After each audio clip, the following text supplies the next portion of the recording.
मैंने कहा था आरएसएस को सावधान रहना चाहिए। 2-4% जो हमारी प्राचीन शास्त्र सम्मत मान्यताएं शेष रह गई हैं उनको नष्ट करने के लिए आरएसएस का मस्तिष्क उद्यत है। अंतर्जातीय विवाह करो।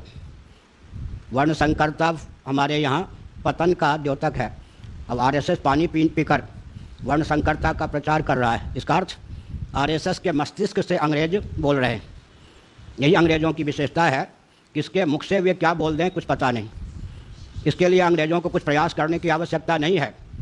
उन्होंने शिक्षा पद्धति ऐसी बना दी कि जो हिंदुत्व के पक्षधर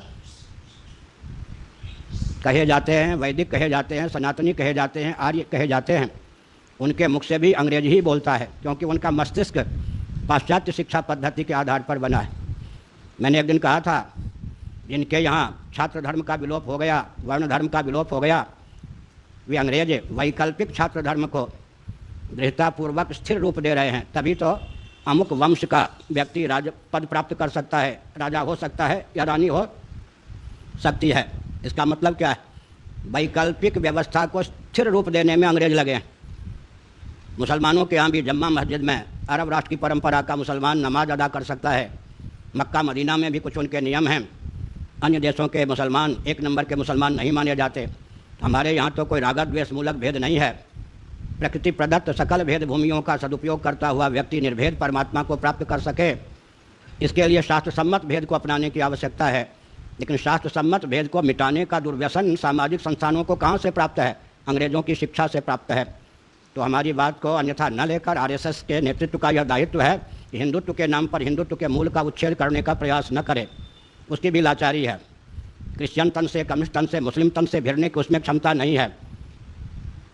तब फिर सनातन तंत्र जो कुछ बच गया है उसी को विकास के नाम पर रौंदने के अतिरिक्त उसके पास कुछ कार्य ही नहीं रह गया है। इसलिए यह सब जो अदूरदर्शिता है इसको दूर करने की आवश्यकता है। और मैं एक संकेत करता हूँ, स्वयं जाने नहीं और जानकार की बात माने नहीं, वो कौन होता है? स्वयं जाने नहीं और जानकार की बात माने नहीं। वर्णम व्यवस्था में दर्शन, विज्ञान और व्यवहार तीनों का सामंजस्य है। अपने आप तो कोई वर्ण व्यवस्था के महत्व को समझ सकता नहीं। आप चमत्कार देखिए, एक दिन हमने वर्ण व्यवस्था पर लगभग 36-37 मिनट यहाँ प्रवचन किया। हमारे भृगु जी ने विश्व स्तर पर उसे प्रसारित किया। कहीं से तो कोई खंडन नहीं आ रहा है। आज वर्ण व्यवस्था पर बोलकर कोई बच जाए कह पाना कठिन है, लेकिन कहीं से कोई विरोध नहीं आ रहा है। इसका अर्थ क्या है?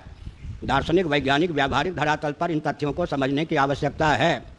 इसीलिए भगवद गीता के 12वें अध्याय में भगवान ने संकेत किया, श्रेयो ही ज्ञानम अभ्यासात।